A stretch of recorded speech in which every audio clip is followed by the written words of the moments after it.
I realized I've probably been mispronouncing your name. It's Kristinn?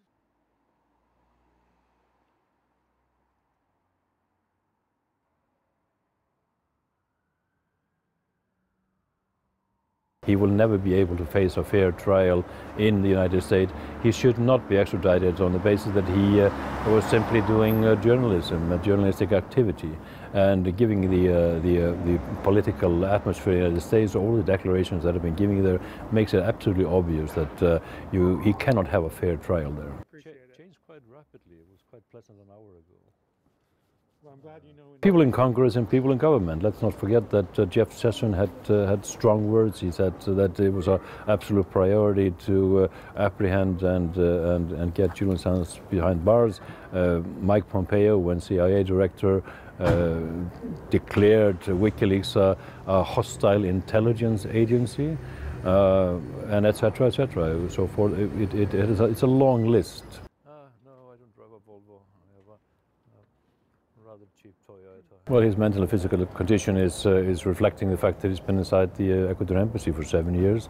He has been in need of medical attention for quite some time now, and the authorities in the UK have not allowed him to exit the embassy to go to facilities where he can be properly treated for shoulder pain, for dental treatment, etc.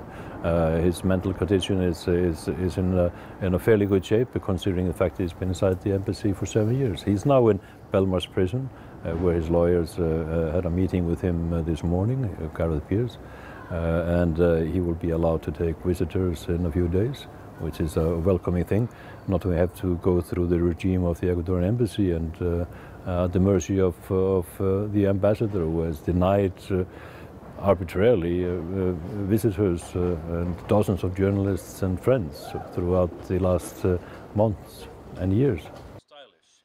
These were actually the least extravagant. Yeah. I've never been in Belmarsh. I don't know the facilities, but there's medical facilities there, access to dental care, I would assume, and a garden to go out into.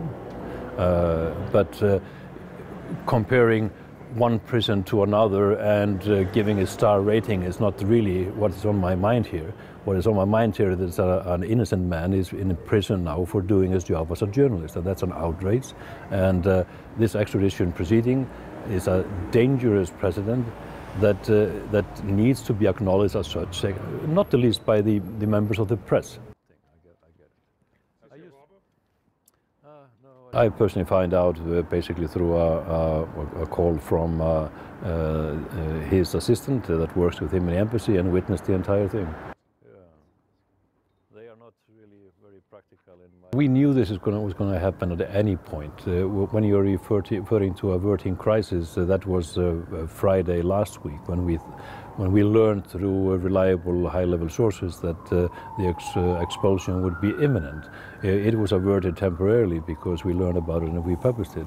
Then on Wednesday we published the information about the extensive spying on Julian inside the embassy, which found its hand, the material found its hand to some Spanish individual who tried to extort money out of WikiLeaks on the basis of that. That seemed to have contributed to what happened yesterday when he was finally expelled in that disgraceful manner, where a foreign country invites the Metropolitan Police inside the embassy on Ecuadorian soil to arrest an Ecuadorian citizen and bring him out in chains in a disgraceful manner on a display with the intention to get a bad image out of it. I go with mirrored and then mirrored blue. Ah, really? It's very Elton John. All right. I mean, this has been an ongoing thing. In essence, basically, the only thing that changed was the fact that there was a regime change in Ecuador, and a president came into power who totally flipped on the previous administration position of independence and started to rub up to the United States. The New York Times posted a story in early December about the fact that Lenin Moreno had been discussing with a representative of the Trump administration the possibility of handing Julian Assange over in exchange for debt relief or favors in the International Monetary Fund. Absolutely disgraceful to turn on the person that you have promised shelter in that manner and basically sell him off. Get even less. Yeah. So shades. I need a. Well, you can talk to people that actually work with him inside the embassy, Ecuadorian official. The former consul who left the diplomatic service in the middle of last year and was on the press conference here on Wednesday. Of course, it was a difficult situation in a small compound or a small premise as the embassy is in Ecuador. But for a very long time, things were able to coexist inside the embassy without much trouble. What really changed is the fact that Lenín Moreno took office.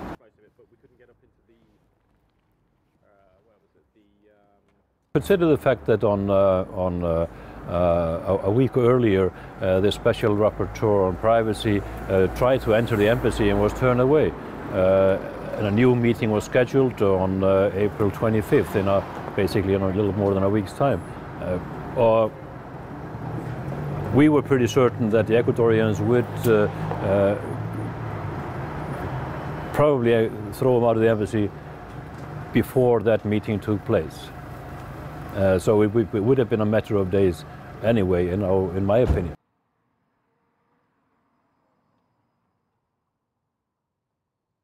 The lawyers that have been working on that angle, mostly out of Spain, from Baltasar Garzón's office, maintain that this is a violation of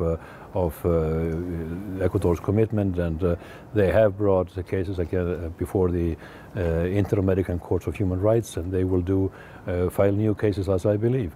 So it will be challenged, that disgraceful behavior. But we move on from that as well, because that is history now.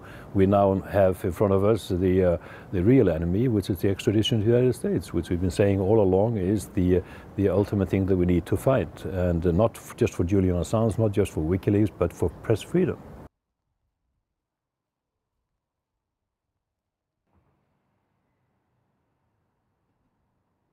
Gareth Peirce is presiding over the case over here, very competent and respected lawyer in this country, who is not a stranger to controversy, who had to, in years back, had to take quite a flack of criticism when he was defending the Guildford Four and other Northern Irish prisoners who were unlawfully imprisoned.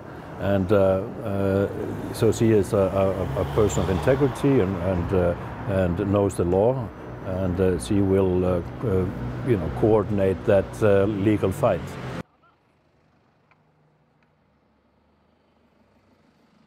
There should be no doubt in anybody's mind the contribution to journalism that Julian Assange and WikiLeaks have had in the last decade, and I've been a part of that.